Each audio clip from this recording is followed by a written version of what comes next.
I never thought a chance encounter on Christmas would reveal a heartbreaking truth about kindness. I will never forget the day everything fell apart. The snowflakes danced down like tiny stars, twinkling against the backdrop of a darkening sky. I stood alone in the bustling city square, surrounded by laughter, lights, and the harmony of distant carols, yet I felt utterly invisible. As I tucked my trembling hands deeper into my pockets, I caught sight of the families around me, warm smiles, hot cocoa, children darting through the crowd, giggling. It all seemed so perfect, so unattainable that my heart felt heavy. The memories of last Christmas seeped into my mind. Mom's laughter echoing, Dad's gentle voice reading, "'Twas the night before Christmas." But, that was just a mirage now, fading into the distance. It had been just me and memories since they left, leaving a chasm of emptiness that I could never fill, not even with the joy of holidays. Suddenly, an unexpected clamor pulled me from my thoughts. A small girl, a blur of red and green, whizzed past me, narrowly missing an elderly man. He jumped, his eyes wide with surprise. But the girl just kept on running, her laughter trailing behind her like the tinkling of bells. A moment of joy in this somber spectacle. The elderly man chuckled, brushing off the scare, his eyes crinkling with warmth. My gaze shifted back to the square, to the glimmering lights reflecting off the trees, each orb practically whispering stories of joy. A small boy, no older than 6, by the fountain sat quietly. His clothes were threadbare, and his little hands clutched a simple wooden toy. I locked eyes with him as he watched the world go by, his own smile illuminated by the flickering lights. It struck me. Where were his parents? Did he even have any? I took a step forward, drawn to him like a magnet. The closer I got, the more I could feel the weight of his sadness, sharp and piercing. He noticed me and looked up, his big brown eyes holding a deep well of untold stories. I wanted to reach out, to pull him into my warmth, but a tingle of fear gripped me. What if he didn't want my comfort? What if I wasn't enough? My heart raced, a chaotic drum echoing in my chest, a fight between fear and the flickering ember of compassion. Then, like a spell breaking, a woman burst into the scene. Her breath came in quick huffs, her hair wild, bursting with a mysterious urgency. "There you are!" she called out, scooping up the boy in a whirlwind of frantic relief. I blinked, surprise striking me. Was this his mother?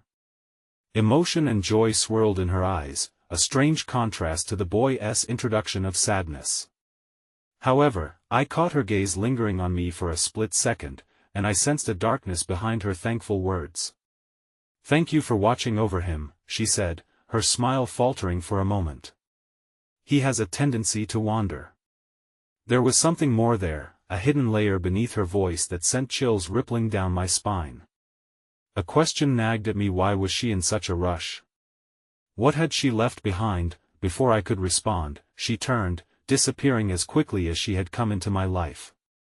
The boy waved goodbye, but he too was snatched away by the vortex of the crowd, leaving me alone once more.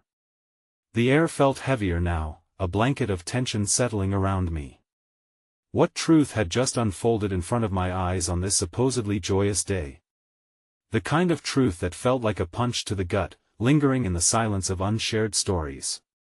I couldn't shake the feeling that something was deeply off. What had that woman been racing away from? What was hidden behind those treasures of kindness? Hey, before we continue with this amazing story, I need to give you an important heads up. Many subscribers have reported that YouTube unsubscribed them without warning. Take a quick second to check the red button below to make sure you're still subscribed to the channel. I'd hate for you to miss any of the exclusive content coming soon. And while you're there, smash that like button, it really helps me out with the algorithm. Oh. And tell me in the comments, which city are you watching from? I love getting to know every amazing person who's part of this community. Your participation makes all the difference. Let's connect. The warmth of the Christmas lights began to fade as I stood frozen in the square, my thoughts spiraling like the wisps of snow drifting through the chill. I could still see the boy's bright eyes in my mind, innocent and searching. What was behind that mother's hurried grasp? I had always celebrated the season of joy and kindness, yet in just a heartbeat, the day had transformed into a canvas of shadows and questions. As I continued to stand there, caught in a web of my own memories, I felt a gentle touch on my shoulder, pulling me back to the present. Turning around, I was surprised to find the elderly man from earlier, his twinkling eyes full of kindness. "You looked a bit lost, dear," he said softly, his voice like warm honey. I forced a smile and nodded, grateful for the brief connection. "Just thinking," I replied, my voice barely above a whisper. "Ah, it's a heavy day for many," he replied knowingly, glancing towards the now empty spot where the boy had been. "Christmas lights can shine bright, but they often cast long shadows, too." His words pierced my heart. How could he sense it? How could he know the heaviness that had settled into my chest? I felt compelled to share, yet scared of the vulnerability. I didn't even know if he was all right. I thought his mother was different. The man raised an eyebrow, nodding slowly while he adjusted his glasses. "Sometimes kindness hides in strange places. We see what we want to see, often overlooking the pain that lies beneath." With that, his gaze drifted to the fountain, a soft sigh escaping his lips as if he were remembering something dear. "What I wouldn't give to wrap my arms around what I'm missing this time of year," he muttered, and in that moment, I sensed a deep longing in him, a mirror of my own feelings. The tension hung in the air between us, but just then, something shifted. A couple walked past, each holding hands, sharing laughter as they took silly selfies in front of the giant Christmas tree. The sight was warm, and for a brief moment, the man smiled, his spirit momentarily lifted. A flicker of hope sparked within me. "It's beautiful here, isn't it?"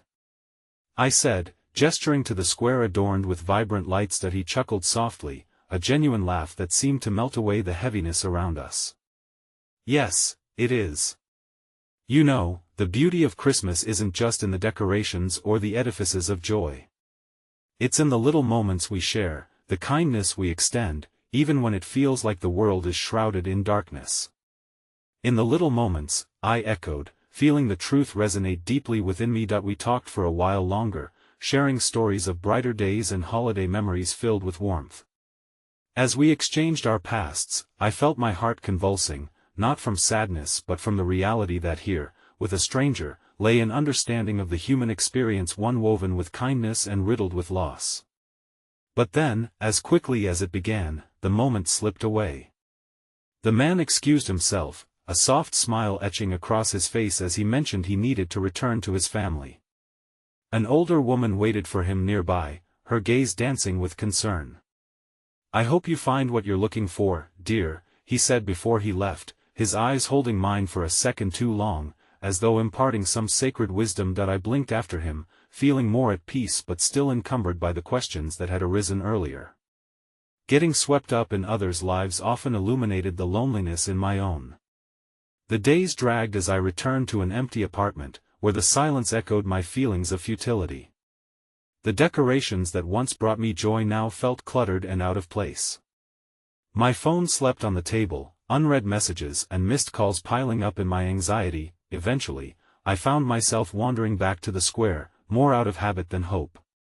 The twinkling lights remained the same, but they had lost their magic. I felt like a ghost among the living, watching from the sidelines. As I approached the fountain, my thoughts were once again clouded with the boy's empty gaze and the woman's hurried retreat. Just as I turned to leave, a commotion caught my attention. A group of people gathered, pointing and murmuring in urgency. My heart raced as I cautiously approached, squeezing through the crowd. It was then I spotted them, the once familiar woman with wild hair and frantic eyes. She was kneeling on the ground, clutching her stomach, panic etched on her face. The boy stood beside her, small hands tugging at her coat, confusion and fear flickering in his eyes. "No, no, no, please," she gasped, her breath coming in sharp darts. My instinct kicked in. I pushed myself forward, navigating through the throng of onlookers. I reached her as the whispers grew louder, questions laced with dread, gazes filled with pity. Someone call an ambulance. I shouted into the chaos, kneeling beside her. She looked up, and though fear coursed through her features, there was something else, an unmistakable flicker of recognition. Time slowed as moments unspooled before my eyes, uncertainty gnawing at the edges. Were we all destined to repeat a cycle of seeking kindness, only to find ourselves hidden behind veils of struggle? "Stay with me," I said softly, touching her arm, sensing the warmth beneath the cold of panic. I glanced at the boy, whose small hands clutched tightly to his toy, his lips trembling. And in that heartbeat of tenderness and terror, a question ricocheted through me: what was I supposed to do when the ache of kindness was entwined with the agony of unknown truths? The answer remained hidden, shrouded behind the looming shadows of this Christmas, as I held space for their breaking moment, wishing desperately for hope amidst the despair that encircled us all. The sirens wailed in the distance, a chilling reminder of fragility weaving through the frantic atmosphere. I felt the heartbeat of the crowd thundering around me, a cacophony of concern and apprehension, but all I could focus on was the woman before me, her face pale, a sheen of sweat glistening on her brow as she labored to breathe. "Look at me," I whispered, forcing my voice to remain steady, though my heart raced in a different rhythm. "You're not alone. Help is coming." The boy's wide eyes, pools of confusion and fear, darted between me and his mother. "Mommy?" he squeaked, the sound so small it pierced through the chaos, and my chest tightened with the weight of his innocence. My own memories echoed in his gaze, reflections of days spent worrying about the well-being of loved ones, though never quite believing it could lead to this. "Everything is going to be all right," I assured him, hoping my words were powerful enough to dispel the growing storm of worry brewing within me. Just then, I reached for the woman's hand, squeezing it gently, an attempt to transfer warmth and strength through the trembling connection. "Please, just breathe with me," I coaxed, trying to match her breath, feeling the heat of panic radiating away from her. I could sense the lurking shadows of fear and desperation clawing at the edges of her spirit, the true weight of the holiday season not lost on her. A few people from the crowd stepped forward, faces ushering concern without knowing how to act, but they understood the urgency. One woman knelt next to me, her phone already on her ear, relaying information to the emergency services. And still, I stayed present with the mother, forcing small comforts into the air that was thick with dread. "You have someone who loves you," I spoke softly, glancing again at the boy, who was now clutching his toy even harder. "And he is strong. Just like you." A flash of something crossed her eyes: recognition, resilience, perhaps a flicker of hope. I could only hold on to that glimmer as if it were a lantern in a vast expanse of darkness, but then, a chilling thought struck, a realization gnawing at the edges of my mind as the urgency around us grew. What if this was more than an unfortunate incident? What if there were invisible battles fought on days like this, stitching lives together, only to pull them apart just as quickly? Before I could delve deeper into that unsettling thought, the paramedics arrived, their controlled chaos shattering the intensity of the moment. They efficiently took over, their expert hands moving swiftly as they assessed the woman's condition. I stayed close, unwilling to let go until I felt assured she would be okay. "Sir, can you step back?" one of the paramedics called, and as I reluctantly pulled away, my eyes locked with the distraught mother. Her gaze flickered, bewildered but tethered to me for a fleeting second, as though she was searching for something more than just assistance, perhaps understanding, connection, a sliver of shared experience. The boy still stood beside her, and I crouched down to his level, offering a faint smile. "You're doing great, buddy. They're going to help your mom, and I promise to stay right here until she's okay." But then, the moment turned again, a knife of reality piercing through the tender thread that had briefly bound us. The paramedics worked quickly, and before I knew it, they were ready to lift her onto a stretcher. Panic surged across her features as the straps tightened around her, and the last shadow of acknowledgement in her eyes turned to raw fear. "Please, don't go," she gasped, her voice a haunting echo that seemed to twist within me. It fractured something deep as I reached forward instinctively. "I'm here," I cried, voice cracking. "You're not alone. I will be here waiting for you." With that, they wheeled her away, the boy's face shifting through a kaleidoscope of emotions, confusion brimming with tears, fear clutching his heart. In that instant, all that warmth, the fleeting connection that felt like a lifeline, vanished into the air, leaving behind a heavy cloak of uncertainty and despair. The boy looked up at me, his small frame trembling. "Is she going to be okay?" The question caught in my throat as dread pooled in my stomach, the reality of the situation creeping back in like an unwelcome visitor.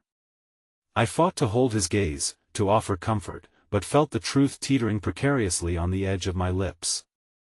"I believe she will," I managed to whisper, even as it felt more like a wish than an assurance. As he wiped his tears with the sleeve of his coat, I sensed something shift in the atmosphere, a ripple of compassion rising through the crowd. An older woman moved forward, kneeling beside him, offering a gentle hand on his back, warmth emanating from her presence. Her soft smile ignited a flicker of hope, a glimmer amidst the uncertainty, proving that kindness still existed, even in the rawest moments of despair. But as the paramedics vanished into the night, a rising fear took root within me. What darkness lay at the heart of this family's story? What chains had bound them in silence, and would this Christmas deepen those scars or forge an unexpected path toward healing? Just as those questions began to unfurl, a chilling realization struck me. In the crowd, I glanced back, noticing the boy's toy lying abandoned on the ground, a small, silent witness to the unfolding chaos. Taking a deep breath, I knew what I must do. With renewed determination, I turned to find the caregivers, for I couldn't allow this fleeting moment of connection to slip away irretrievably. Not without a fight. As I stepped into the crisp air, my heart clenched with a mixture of dread and resolve, holding tight to the hope that maybe, just maybe, this time kindness wouldn't be lost in the shadows. Yet with every step I took, an unsettling whisper echoed in my mind. Was it already too late? The chill in the air wrapped around me like a shroud, thickening the tension that bubbled just beneath the surface of the night. The distant Yule bells chimed, a stark reminder of the holiday spirit I had so willingly marched into, yet the sudden burden of uncertainty pressed heavily on my shoulders. The boy's toy lay behind me, a silent testament to the fragility of moments that could rupture one's heart. I knew I needed to get it back to him, yet in a world diluting the meaning of connection into mere gestures, I wondered if I could do that with more than a toy. As I traversed through the crowd, memories of my own childhood flitted past me like the scattered snowflakes in the swirling wind. Each crystalline flake whispered conversations of hope, laughter, and safety. What would it have meant to me, if someone, an absolute stranger, had taken the time to draw a line from their heart to mine on a day fraught with turmoil, bridging the gap between despair and solace? My steps quickened, fueled by an urgency to find the boy amidst the sea of faces, all strangers caught in their own anxieties, but the crowd seemed to compound my anxiety, swirling about like a tempest, blurring the line from confusion to chaos. Voices crescendoed around me, filled with the mundane concerns of the season. Did you see the tree? Where is the hot chocolate booth? While I felt like I was navigating a war zone of emotions. Each question dug deeper into my heart, reframing the vibrant joy I once associated with this time of year into something bitterly sharp and poignant. Each peal of laughter stung against the hollow vacuum of despair that creatively wrapped around my thoughts, and then, as if summoned by the ghosts of those fleeting memories, I spotted him, a tender figure bent amongst the gathering crowd, and my heart skipped. The boy was no longer in a daze, but sitting, head tucked down as he clutched his knees tightly, the edges of his tiny shoulders trembling. In that moment, sadness washed over me. How could a child be so burdened on a night meant for joy?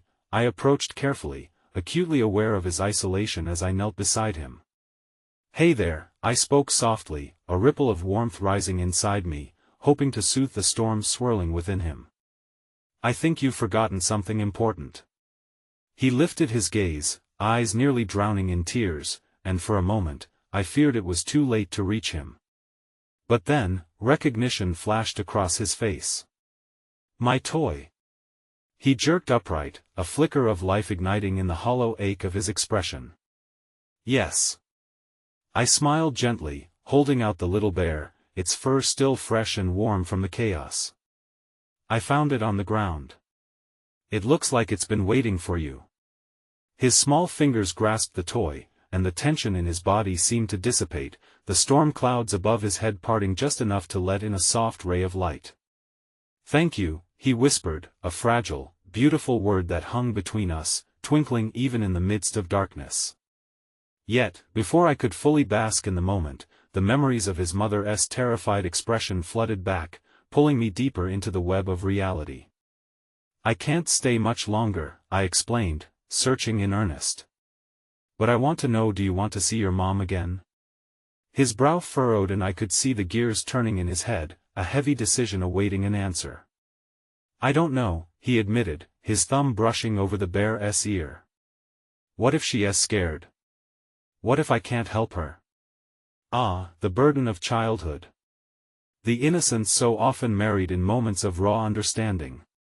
"Sometimes, it can take just one more person to hold a hand, and I'd like to hold yours if you want to go find her," I offered, feeling a surge of connection deepening between us. That he nodded then, his resolve forming anew amidst the remnants of despair.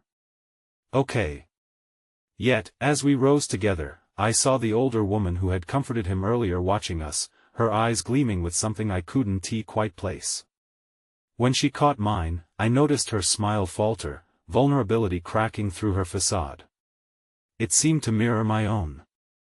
Anxiety was I accessing something fragile that could shatter in an instant, and just as we began to move, I felt it before I saw anything. There was a ripple beneath the surface, a shift in the atmosphere that filled me with dread. A shout erupted from the far side of the square, a voice filled with unrestrained rage, and as I turned, a wave of panic surged through the crowd, forcing us backward. "Unbelievable!" a man shouted, his face contorted in anger. "Don't you care about what is happening? Focus on yourselves while others are in need." I gripped my heart as it became clear he was referring to the woman who had been taken away. Just as quickly, the tenderness of the night flickered and dissipated. In moments, tears streamed down the boy's cheeks, once more a reflection of the chaos that had spun out of control. "Will they help her?" he cried out, reaching for me as his innocence collided with the unsettling reality of human helplessness. Without thinking, I turned and glanced back toward the road from which the paramedics had emerged, dread pooling within me. Would the world so meticulously built around him fracture further in this precarious balance? "I believe they will," I soothed, knowing all too well that each assurance could easily become a thread snapping in the wind.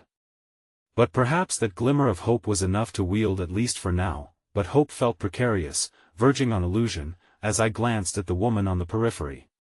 She had been looking at me with a knowing expression, compassion and fear intertwining like ivy around her heart. I sensed a shared understanding that perhaps the bonds of kindness could stretch and twist but never truly break, yet just as I turned back to the boy, searching desperately for a flicker of courage within his eyes, I saw it a flash of recognition from the woman, as if a forgotten truth had twinkled back to life.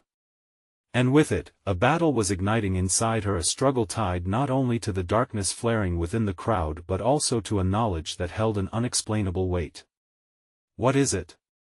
I mouthed silently, but before I could explore that revelation, a greater challenge crashed into the moment, leaving paths of uncertainty and urgency swirling around us. "Think, Adam!"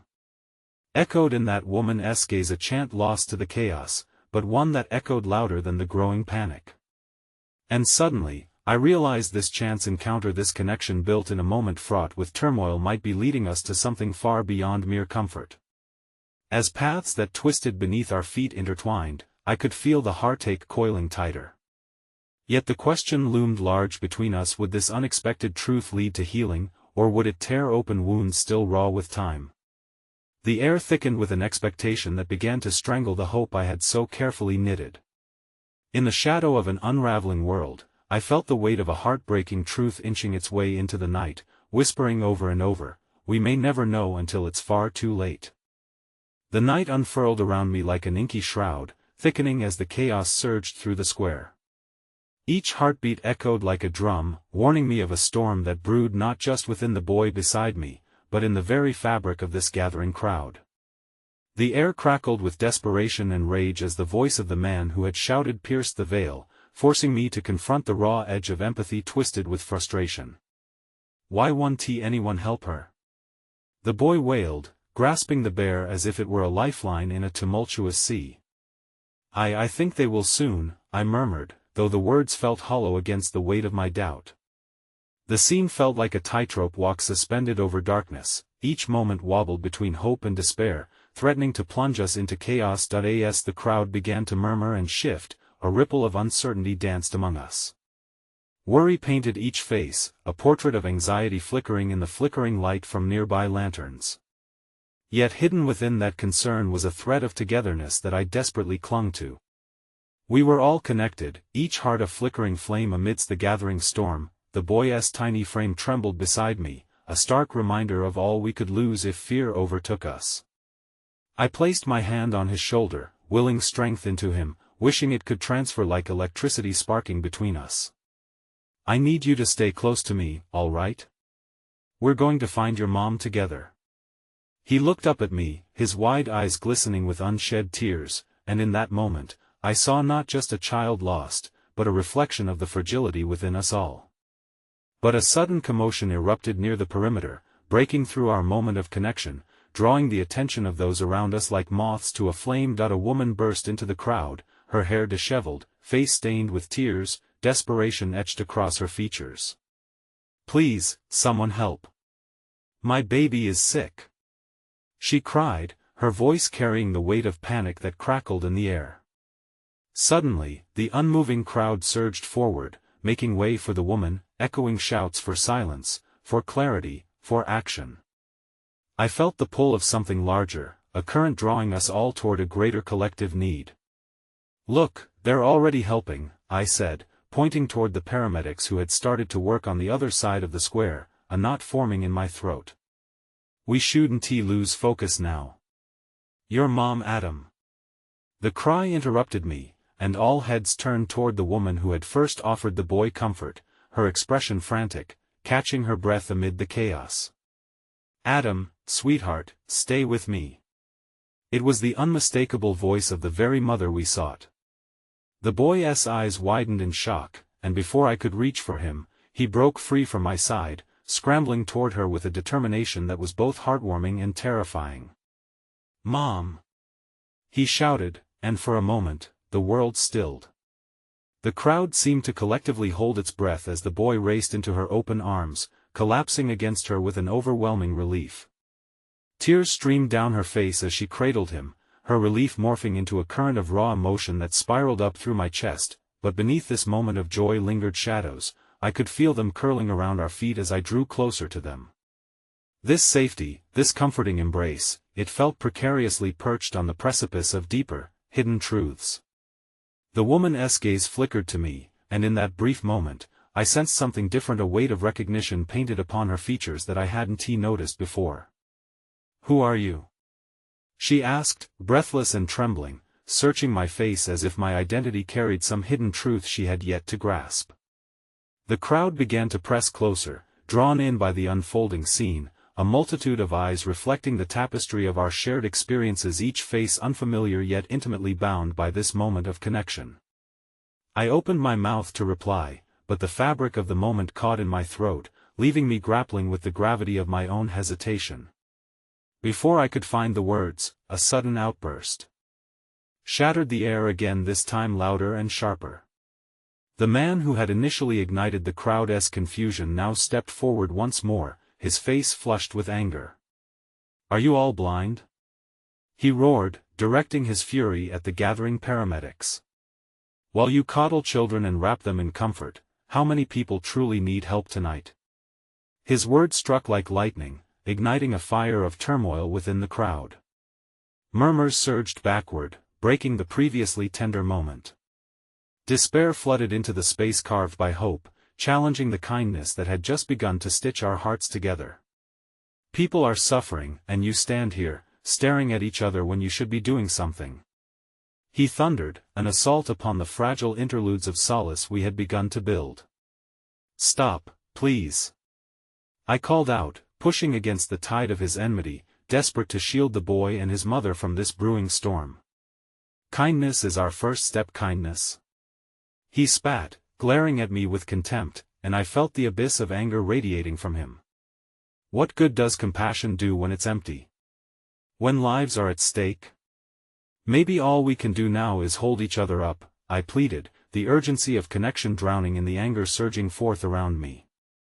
Even if only for a moment. The storm raged between us, pulling the crowd apart, igniting fear and the potential for violence above the flickering kindness we fought to keep alive. I locked eyes with the woman who had protected the boy earlier, hoping for an ally in this turmoil, and found her expression shifting, but her gaze lingered on something else, beholding a truth between us tied to the echoes of her past, and in that fractured second before chaos could spiral further, I saw the fragility of the connections we attempted to forge. The boy, still nestled deeply in his mother's arms, shivered, reality dragging him back toward uncertainty. The tension coiled tighter, questions piercing my chest. What if this moment unraveled everything we had begun to weave? Did the kindness we once celebrated stand a chance against this dark tide? But most importantly, what new truths would emerge from this collision of hope and despair? In the face of a blinding storm, I understood that we were on the precipice of something too monumental to turn away from.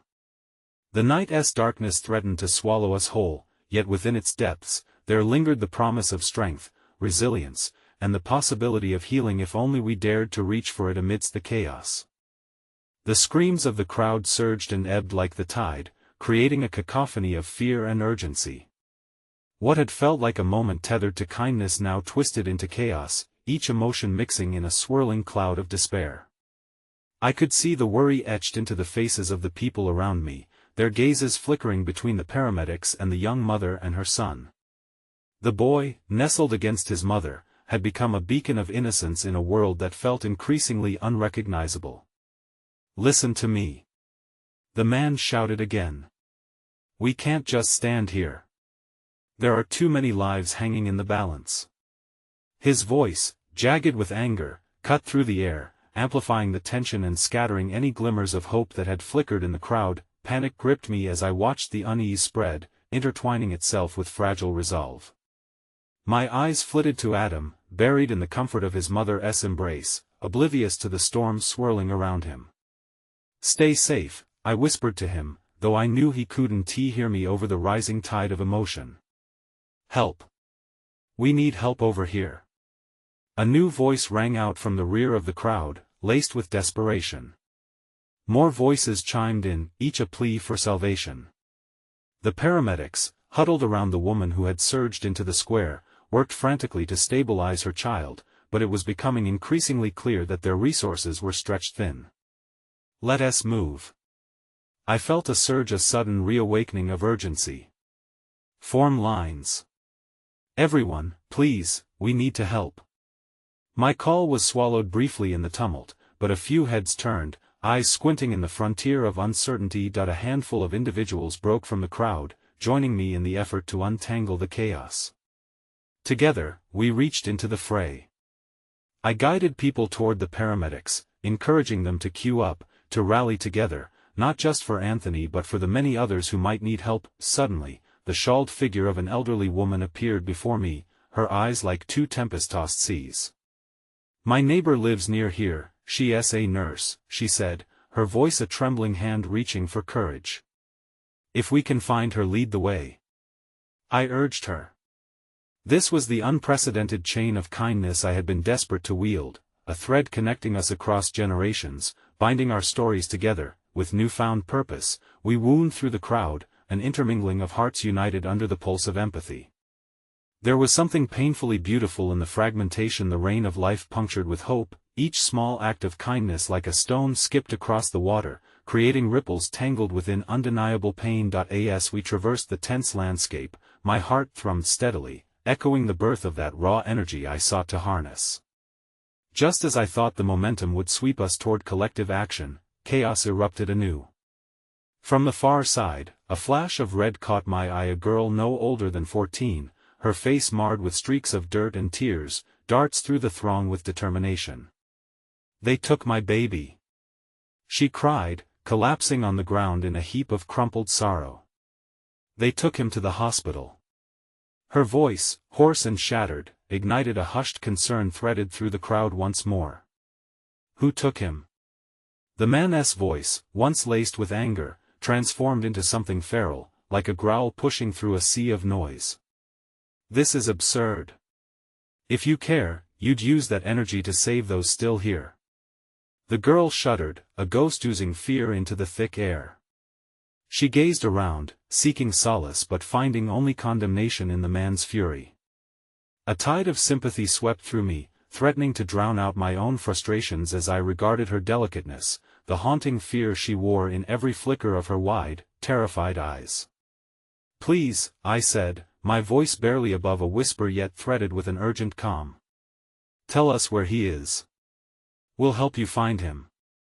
The girl managed to nod, though her breaths hitched like a ragged song on repeat. "They took him to the church," she stammered, wiping her cheeks raw with the back of her hand. I tried to stop them as she spoke. I felt drawn into the depths of her story, a new thread of urgency binding us together. Something fierce ignited in the crowd, a collective will forged from the ashes of despair. Panic melted, making space for determination as others began to lean in, rallying against the tide of fear that threatened to engulf us. "Let us move," I urged, and suddenly, the storm of kindness felt palpable again, a tangible force that pushed through the bitterness, but then, a whisper touched my ear, a chilling caress of doubt. "And what will that solve?" The man locked his gaze on me, the corner of his mouth twitching contemptuously. "Do you really think this will end well? This?" He scoffed, circling me like a hawk fastened to prey. "You flail about with hope when the reality is that we can't save everyone, and maybe we shouldn't even try." I swallowed hard, grappling with the truth threaded through his frustration. His words wrapped around me, constricting like a serpent squeezing the breath from my lungs. Hope didn't come easily, it was a fragile thing, often threatened to be snuffed out. Yet, what was humanity without hope? This moment would shape us. I could see that through the rattling connections and swirling emotions like threads of an ethereal tapestry waiting to be woven, or frayed and discarded altogether. As I turned back to the girl, steeling myself against the weight of uncertainty, my heart sank further. What would we do in this corridor of chaos? The night was far from finished, and shadows continued to loom, the truth lingering just beneath the surface, waiting to be unshackled from the tight grip of calamity. I stepped towards the girl, ready to offer unyielding support, when the ground beneath us trembled, reverberating not just through the square, but deep within the marrow of our very souls. Each heartbeat thrummed a foreboding whisper that things were about to shift yet again. And as I glanced around, dread unfurled in my chest, the air began to grow heavy, and I sensed something was inevitable, looming like a violent storm on the horizon. As the ground continued to tremble beneath the weight of our collective despair, I instinctively bent down to the girl, wanting to offer her comfort, wanting to assure her that we could take on this pain together. It felt like a promise I was trying to make with my body, a physical manifestation of the hope I sought to cultivate. "Focus on your baby," I whispered, keeping my eyes locked onto her teary gaze. "Let us get you to him. You're strong, I know you are. We're here together, and we won't give up." But as the crowd shifted and murmurs turned to fearful whispers, I felt helplessness creep back in like a shadow, stretching across the relief I had just managed to find in our burgeoning alliance. With a sudden unease, I stood, scanning the faces that surrounded us. They depicted a myriad of responses, some desperate, some sympathetic, some clinging to the shards of their own fears that dropped against the pavement. "Come on," I urged loudly, as I attempted to rally us into action, "we can't stay here. We need to help her." Just then, a towering figure emerged from the crowd's edge. Dressed in somber black, his face was obscured by the shadowed brim of a hat, but the energy radiating off him sent ripples of anxiety through the air. As he stepped closer, he folded his arms like a fortress protecting the secrets wrapped around him. "I wouldn't do that," he said slowly, every syllable dripping with foreboding. The crowd fell silent, an echoing gasp cascading like a wave towards the edges. I felt the girl's trembling fingers tighten around my wrist as she leaned closer, seeking shelter in my presence. "Why shouldn't we?" I shot back, though fear crept into my tone. "This girl needs us." The murmurs swept up again, the anger reflecting in several faces nodding in tentative agreement. He smiled a slow, chilling curl of his lips. "You think you're going to save everyone?" he questioned, each word laced with a wicked satisfaction that made me cringe. "You haven't even begun to grasp what's happening. There are things beyond your understanding." The crowd stirred, uncertainty creeping back once more like the harsh wind that contrasted with the warmth we were trying to foster. Murmurs transformed from supportive encouragement to apprehensive whispers, and soon, fingers pointed, half-accusations bubbling up, blaming the fear on the girl for her vulnerability. "Maybe she's the reason chaos erupted," someone shouted, calling forth a wave of muttered agreement. The girl recoiled, shrinking within herself, and I felt the burning resolve within me clash against the overwhelming weight of that energy. Anger bubbled beneath the surface, roiling like a tide that threatened to overcome my turmoil. "Stop!" I shouted, my voice louder than the chaos swirling around us. "This is not her fault. She's not the enemy." But the realization twisted in my gut, and I could see the truth unfurling in the eyes of onlookers. There would always be scapegoats in times of despair, someone to blame when all hope felt lost. A part of each person longed to pin the chaos down, to render it tangible and manageable, even if it meant tearing someone else apart in the process. I stepped closer to the girl, shielding her with my body. "We're going to find your baby, I promise," I whispered with urgency, as my heart fought against the tide to hold on to the kindness that had begun bubbling beneath the noise. Before she could respond, a loud crack echoed across the square, as if nature itself were splitting open, sending a tremor through our bones. People screamed, and in a heart-stopping moment, we turned to the sound. Just beyond the edge of the crowd, a metal structure, a lamp post or something similar, began to wobble and then fell dramatically to the ground, striking the pavement with a sound so jarring it felt like the earth itself had ripped apart. Faced with an immediate new danger, panic erupted again as people scattered, pushing against one another, the crowd morphing into a panicked beast, sweeping me away from the girl in its ferocious dance. My own pulse quickened, feeding off their fear, as I grasped for any semblance of stability. "Help!" I shouted, my voice lost amidst the cacophony. "Someone help us!" I lost sight of the girl amid the stampede of feet, her fragile figure swallowed by chaos that pressed against my heart, hearing her voice call out once more, pleading to be heard.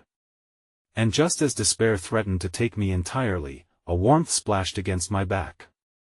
Someone grasped my shoulder, a fellow candid soul pulling me toward safety, their grip grounding me in that moment. "Stay with me," he shouted over the noise, guiding us through the throng. But my heart ached for that girl who had placed her trust in a broken promise. "What about her?" I cried, frantically scanning the sea of panicked faces. "We can't leave her." Before the man could respond, another fissure erupted across the ground, and I felt the earth crack open, tearing apart reality before our eyes. I gasped, feeling the gravity of helplessness anchoring me even deeper. In that suspending moment, something, a whisper, a thought, a sudden realization flickered in my mind like a candle snuffed in the wind. Where was Adam? I hadn't seen him since we began this chaotic search. An icy grip wrapped around my heart. "Where's Adam?" My voice pierced through the chaos as I turned to the man beside me, my heart racing faster than the flickering strobe of chaos around us. He stared back at me, his face etched with fear, one that mirrored my own growing dread. "I don't know, but we need to keep moving." But the truth, a truth that could shatter the flickering hope and encase our world in darkness, loomed in the air like a distant storm. I felt it pressing against my chest as we were pulled further away from the swirl of chaos. With every heartbeat, I wondered if each step I took was further pulling me away from both the girl and the fragile fragments of hope. Because in this night fraught with horror, I began to sense that I might find not just new threats but devastating revelations about kindness that would forever alter the course of my life, and our collective understanding of humanity. As the quaking beneath us finally subsided, leaving the echoes of fear clinging to the air, I felt the shifting tide of my emotions raw and pulsating, each second sharpening the edges of my heartache. The man who had saved me from the frantic crowd, a stranger with sunken cheeks and haunted eyes, remained at my side, his grip still firm upon my shoulder. "Keep moving," he urged, though I could see the way his own fear barely masked the grief that threatened to spill from every pore. I nodded, but my heart remained tethered to the girl. Had she found safety? Had anyone offered her the kindness I yearned to provide? With every step I took away from her, I felt the weight of that uncertainty choke my resolve. Just as I began to wrestle with the suffocating feelings of guilt and sorrow, I spotted a flash of movement outside the throngs of terrified faces. It took a moment for my mind to process. Amidst the rubble and dust, a child's laughter, pure and innocent, danced like a snowflake against the quiet chaos. A small girl, no older than 5, sat cross-legged on the ground, playing with a cracked toy that caught the fleeting rays of light filtering through the destruction. "Look!" I pointed, feeling a spark of warmth rush through the burning shadows that clung to my heart. My companion turned to see the child, and for a brief moment, the burden of despair lessened as smiles broke through the haze of terror. "That's something," he remarked, his voice softening. "She looks happy, doesn't she?" But the moment of fleeting pleasure quickly crumbled as the realization set back in this was fleeting happiness, a pale reflection mocking the chaos that swirled within my own chest. We were trapped in an uncertainty that kept tightening its grip around our throats, and the laughter of a child felt like a taunt against the tumult. "How can she be so carefree right now?" I asked, my voice laced with confusion and longing for that simplicity she embodied. "Isn't she afraid?" "Some find joy in hiding," he replied, his gaze captured by the child's blissful oblivion. "Sometimes it's easier to forget than to face the darkness surrounding us." The way he spoke made my heart ache. It resonated deep within me, a truth I had been avoiding. Perhaps I, too, had been masking my fears with the desire to help others while neglecting the pain gnawing at my insides. How could I even consider saving someone while my heart felt so threadbare? As if sensing my self-pity, the stranger placed a gentle hand over my heart, his touch that of an anchor in turbulent waters. "You're more resilient than you know," he said. "Don't bear the weight of everyone's pain. It will crush you." His words struck me, and for a moment, I allowed myself to lean into the comfort of his conviction.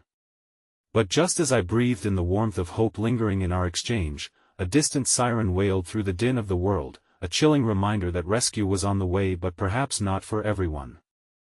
"I need to find her," I said once more, shaking off the sensation of safety. The urgency rose within me like rising floodwaters, filling every crack left by despair. Without waiting for an answer, I broke away from the stranger, weaving through the jostling mass until his silhouette faded behind a wall of anxious faces. "Please!" I called out, desperation clawing at the back of my throat. "Has anyone seen a girl around my age, scared, looking for her baby?"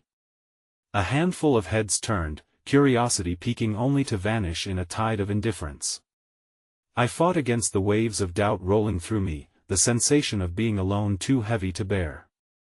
I pressed forward, searching every face that crossed my path in vivid desperation, my breaths quickening with every failure to find her. In that frenzied search, I stumbled upon small groups of people huddled together, individuals who had found one another in the wreckage of chaos. They offered comfort, a fragile cocoon woven from shared fears and whispered hopes. There was a youth comforting an elderly man with trembling hands, a mother holding her son tightly against her. While gazing into distant memories, hope flickered around me like a candle, fragile but illuminating nonetheless. This love and unity formed a poignant resilience that tugged at the frayed strings of my heart, beckoning me to remember my own capacity to care. In the midst of this burgeoning humanity, there came a cold whisper of despair. "You're wasting your time," a voice echoed behind me, low and sardonic like a rising tide. It was the man in black again, his figure inexplicably sinister against the warmth now awakening around us. "They're too far gone. You're too far gone." The boy at the center of the huddle turned towards me, his eyes pleading. "What does he mean?" I opened my mouth to respond, but the words froze in my throat, entrapped by the innate fear that crept closer under the drape of uncertainty. Was I truly losing sight of what we sought to protect? Yet, another voice broke through the fog, clear and resolute. No. My head turned to see a woman, fierceness kindling in her eyes, standing protective over the small cluster gathered near her. We won't let you take our hope. Whatever you are, you won't break us. The world hung suspended at that moment, as if it held its breath, a fragile thread of defiance against the looming grasp of despair. I reveled in the strength erupting from her, a candle flickering defiantly against the tempest winds that threatened to extinguish it, and yet, another revelation sent chills through my spine, puncturing that hard-won warmth. This is just a beginning, the man in black whispered, satisfaction lacing his voice. Just wait for what's to come. The worst is yet to visit your fragile sanctuary. And with that, he stepped back, dissolving into the distance, leaving a looming dread that twisted tighter than ever around my heart. I had thought I'd experienced fear before, but this was the gnawing sensation of impending loss, a premonition to what was to arrive.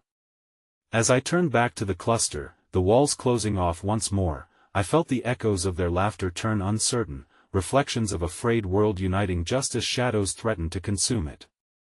I took a single step toward them, yearning for connection, but in that moment, the ground above me cracked again, a loud, resounding boom, and everything changed once more. A reality I had locked away rattled through the ground as if the earth itself were crying out, unleashing a sudden rush of dust and debris into the air. It tousled through my hair, and all around, gasps of dread stuttered like breath caught in the throat. No.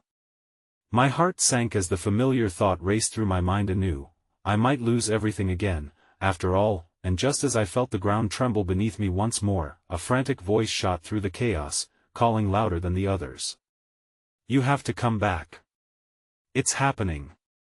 It cut through the cacophony with sharp clarity, and in that chilling moment of realization, I looked up to find a figure at the crux of it all. Adam. But he wasn't alone. With him, just beyond the veil of my hope, stood the girl I had desperately sought, her eyes wide with fear, that shining flicker of hope now cloaked in heavy shadows. And with a gasp, I understood we were all connected in this transient dance of fear and courage, but my heart ached, sensing that this was merely a prelude to the storms that still awaited. My spirit felt torn, wrestling with the choice ahead as I struggled to find my footing once more, tethered to a single, undeniable truth: fate was far from done with us, and the darkness, once again, loomed ever closer. The dust hung in the air like a fog of uncertainty, settling over the scene as I saw Adam, his face a canvas of worry and desperation. My heart, which had begun to drum a rhythm of hope, stumbled at the sight of the girl who stood beside him, her small hands tightly clasped together, as if she were holding on to the last thread of innocence in a world turned cruel. Please, get away from here. Adam shouted, his voice a lifeline amidst the chaos, eyes frantic as he scanned the surroundings for danger. It's not safe. But as I took a step toward them, the ground beneath me heaved with an unnatural force, much like when a wave crashes ashore, pulling away everything with it. A scream pierced the air, followed by the low rumbling of falling debris. No! I cried, lunging forward, my instinct to protect woven through the fabric of my very being. Just then, as I reached Adam and the girl, something dark darted through the haze, a figure, cloaked in shadows, moving with purpose. My heart raced. Could it be the man in black, lingering still like a specter of our worst fears? I opened my mouth to warn them, but the weight of dread sealed it shut. The girl caught my eye, those innocent, wide eyes filled with an understanding that belied her age. You're here, she whispered, as if recognizing a bond that needed no words. The realization that she had been searching for a protector illuminated my heart, even as the impending doom veiled the moment in darkness. Stay close, I told her, the instinct to shield her underscoring my voice. But Adam placed a hand on my shoulder, his grip firm yet trembling. We need to move. Now. The child shook her head, but I can't leave my baby. I have to find him. Panic flooded her blue eyes, matching the rhythm of my own fears. In that moment, a blaring siren sounded somewhere in the distance, but it felt like a cruel reminder of our present reality, a mere echo of hope that someone, anyone, could pull us from this nightmare. I clutched the girl's hands tightly, ready to take on the chaos around us, but the shadows encroaching seemed to suffocate the light. "We need to find the baby, then," I said, my voice steady in an attempt to calm her fracturing spirit. "Where did you lose him?" The yelling in the background grew louder, melding with the distant sounds of sirens and the desperate cries of the sundered world around us. "He was here," she replied, her voice barely above a whisper, trembling almost as much as the earth beneath us. Adam exchanged a quick glance with me, fraught with a mixture of fear and determination. "We won't leave you behind. Just tell us where to look," he urged, his eyes scanning the remnants of our shattered surroundings. She pointed vaguely toward the collapsed building to our left, a structure that had once stood proudly amid the chaos but now lay mournfully broken. "He was just there. I saw him." "Please," he scared. A flicker of resolve ignited within me. "We can do this together. If we work fast, we might get him out." The urgency of the moment galvanized us all, the surge of adrenaline pushing back the shadows encroaching on our hope. With every step toward that shattered building, I felt the weight of destiny pressing in, an insistent reminder that failure was not an option. We moved quickly, weaving through the debris that threatened to ensnare us. The air was thick with the acrid scent of dust and fear. But in this crumbling mass of uncertainty, I began to notice something tender, a hand of solidarity weaving through an otherwise broken world. Strangers rushed towards us, voices mingling as they lent their strength, forming a haphazard search party caught up in a moment of desperate kindness, united by a single illuminating thread. "Does anyone need help?" called out a woman, her features lined with the fatigue of shared despair. "There's a baby," I shouted, desperation lacing my voice, echoing against the stark backdrop of destruction. "He could be trapped inside that building." Without hesitation, others rallied. A man directed a group toward the entrance, urging them to focus on clearing the way.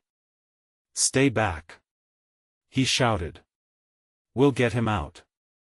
As we edged closer, the dust swirled around us like phantom fingers, and for a moment, I thought we might actually pull the child from the jaws of despair. But just as the clearing grew wider, a prominent crack echoed over us, as if the universe itself were reminding us of the stakes we faced. "Look out!" Adam shouted, grabbing the girl and pulling her back as rubble cascaded from the ceiling. I felt the rush of panic rip through me, but there was no time to spare. My heart thundered as I thought of the baby in the midst of this madness, alone and frightened, that I turned back to Adam and the girl, their faces pale but resolute. "We need to try again. It has to be now." An unspoken understanding passed between us as we readied ourselves again, adrenaline burning through my limbs. I took a moment to catch sight of their faces, forging the resolve in my heart. These were souls intertwined at the wrong end of fate, hope may be flickering, but we danced in defiance of darkness together. Then a sound reached my ears, startlingly close, a frantic, muffled cry, barely audible beneath the cacophony. I peered into the shadows of the building, hope intertwining with trepidation, anchoring my resolve. "That's him," I breathed, urgency empowering me. "Hold on," I shouted, pushing past Adam and the girl towards the sound. My hands clawed at the debris, pulling away the remnants of what had once been solid walls. Just then, the walls trembled again.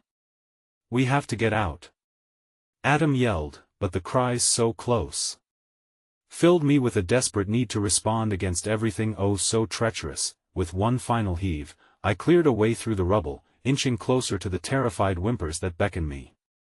But just as I felt the pull of the baby's presence, a crack echoed above us, a loud, menacing warning. Before I could react, the building shuddered violently, the crown of fallen debris shifting dangerously.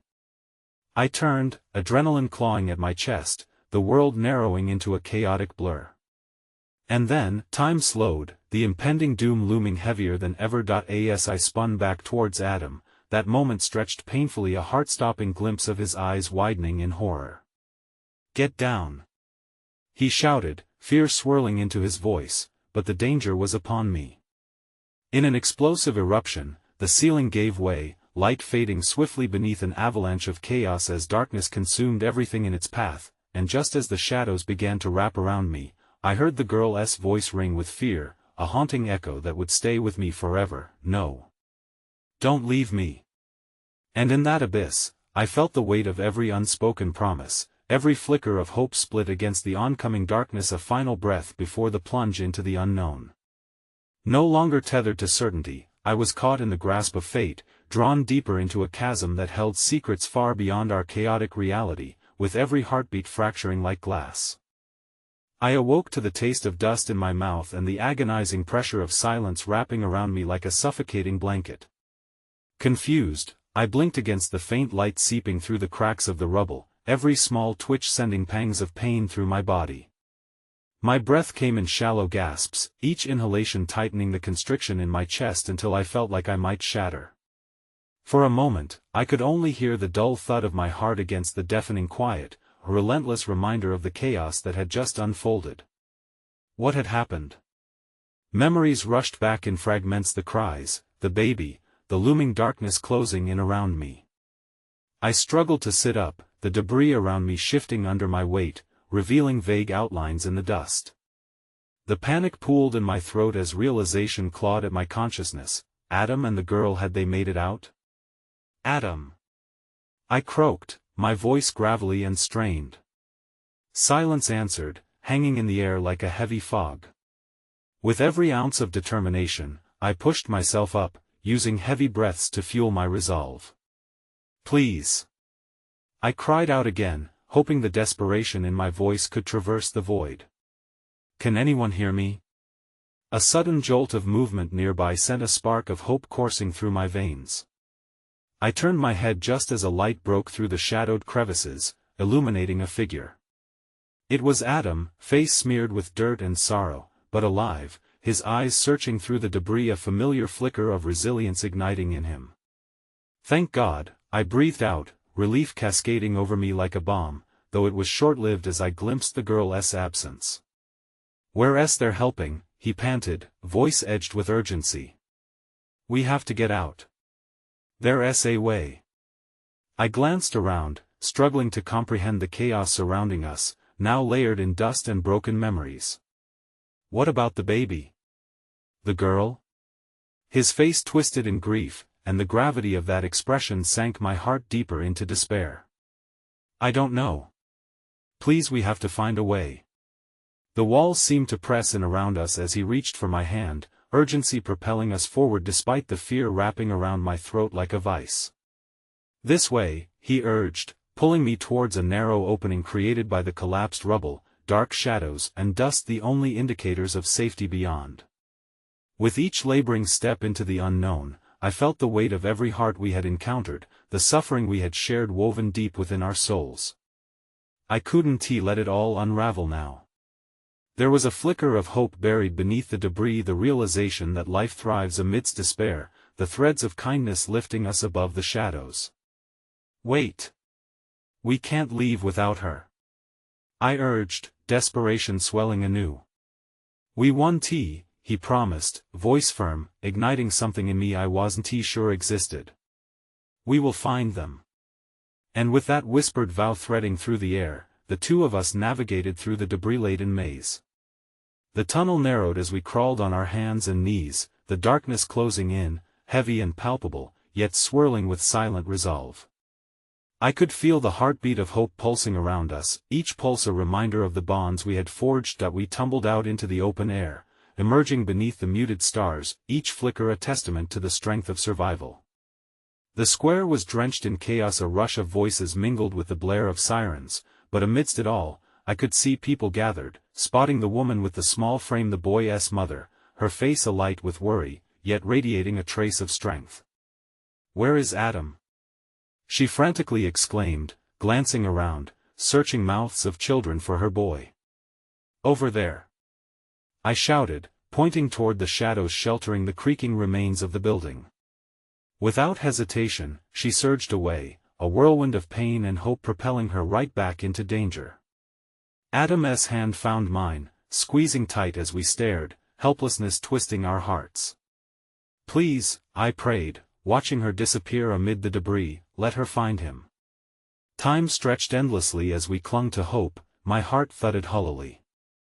in anticipation birthed from fear. A collective gasp erupted from the crowd moments later, and through the mayhem, I caught the sight of small arms lifted joyfully toward the sky. "Mommy!" The boy's voice rang out like a bell, the sound carrying the serenity of hope. Her arms enveloped him, a fierce embrace, a family reunited amidst the chaos. Tears flooded my eyes as I turned, losing myself in the overwhelming beauty of their reunion. In that moment, I realized the power of our shared humanness, the painful connections that could forge kindness in the depths of despair. Yet as peace swept through the square, I caught the eyes of the man still cloaked in shadows, the same, ever-watchful figure from the chaos. But as he turned to walk away, that recognition rooted in me once more. Something deep within hinted at the echoes of his words, revealing a tremendous truth buried beneath the chaos. "Not everyone can be saved," I murmured, realization dawning on me like heavy fog lifting. "Sometimes, kindness shows its face even without promise or expectation." I turned back just as Adam caught my gaze, and in that moment of raw connection, heart-worn and exposed, everything shifted. A painful merging of our pasts and futures melded in that instant, the threads of our stories woven together. "Let us find a way to help them," he whispered, determination softening his features. "They've lost so much too." With the newfound resolve growing within me, I smiled through tears, feeling the weight of all that had transpired becoming a part of the fabric of our lives. We stepped forward, hands joined, ready to weave a brighter tapestry amidst the wreckage. Because while shadows may loom heavily, the power to spark connection, hope, and healing binds us all even in our darkest moments. It was time to rise again. "We will lead with kindness. Always," I affirmed, and as the moonlit glow illuminated the square, I knew deep within my heart that in the embrace of hope, we could do far more together. We could brave any storm, and so, with every ounce of spirit we possessed, we took our first step forward, rebounding into the fractured beauty of possibility. "Together," Adam echoed, and with that, we strolled into the hope of a new dawn, hands clasped tightly, hearts unyielding, in assurance of our shared resilience echoing through the night. Perhaps kindness was not just in the grand gestures, after all. Sometimes, it just required gentle fingers reaching out, drawing one another into a dance filled with love, like the quiet promise of a star shining brightly amidst the darkened sky, waiting to be seen and cherished. The world could be mended, one heart at a time, if only we dared to believe it. And in that, I found the final peace I had been searching for, a reminder echoing through my veins, igniting every moment anew, affirming that kindness would always shine through the shadows with a light that never fades.